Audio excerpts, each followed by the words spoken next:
Day 1 ngayon, ano pong dapat asahan ng bayan, Attorney, Secretary? Ang maasahan natin ngayon ay pagkatapos po i-call to order, magaganap yung tinatawag nating entry of appearance po ng mga abogado na magkabilang panig. Pagkatapos po noon ay bibigyan sila ng pagkakataon na maghahayag na kailang mga opening statements po. Mm-hmm. So may opening statements na. Pero doon po muna sa pagko-convene ng Senado as impeachment court, anong oras po ito at magkakaroon pa po ba ng mga debate dito among the members of the Senate impeachment court? Nakasaad po sa ating rules ng impeachment na ang paglilitis po ay magsisimula ng 2:00 ng hapon. No? Okay. Ngayon, kung magkakaroon man ng debate, magkakaroon naman ng diskusyon, yun po ay hindi pa natin alam. Malalaman po siguro natin pagbukas po ng trial mamayang 2:00. 2:00 po magko-convene. So wala na pong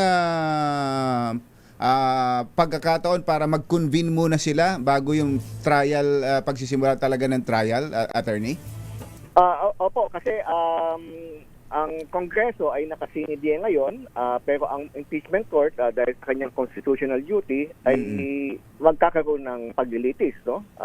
Kaya mamaya, siguro after a long while, yung mga ating mga miyembro ng Senado, miyembro ng impeachment court ay magkikita ng 2:00 ng hapon. Yun pong mga nakabinbing mga issues tulad nung pagbubuka, yung mga petition o mga motion para pabuksan yung mahiwagang box, yung mga question tungkol sa ilan ba talaga?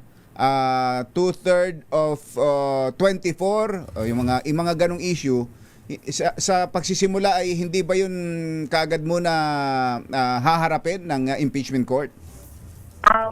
Pagkatapos po ng opening statements ng magkabilang panig, maaari po natalakayin ng impeachment court yung tinatawag natin mga pending incidents, yung mga pending issues. Kasama na po dyan yung BIR box. No? Bahagyan na pag-usapan po yan nung nag-caucus nung Biyernes.